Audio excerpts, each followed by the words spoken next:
शर्म तो नहीं ना आई तुम्हें?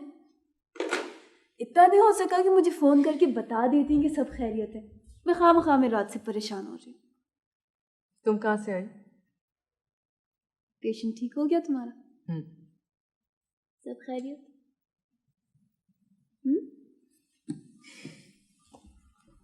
अरे अब किस चीज का शोक मना रही हो? डॉक्टर अहमद ने कुछ कहा? डांटा? डांटा भी था। बहुत?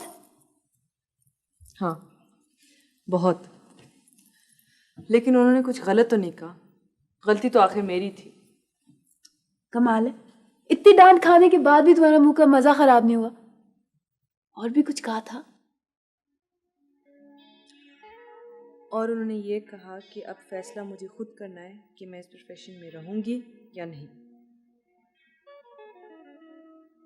सोया, और भी कोई बात हुई है क्या? तुम्हारी शक्ल से लग रहा है मुझे।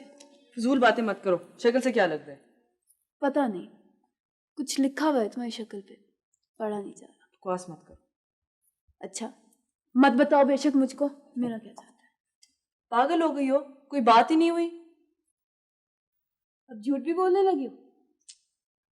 उफ, छोटी सी बात है यार। मेरी ये बालियां पेशेंट के बेड के पास रह गई थी तो डॉक्टर अहमद ने मुझे वापस कर दी। सोया, डॉक्टर अहमद ने तुम्हें बालियां उठा के वापस कर दी? ये छोटी सी बात है? अरे सोया, मैं तो बेहोश होने वाली हूँ।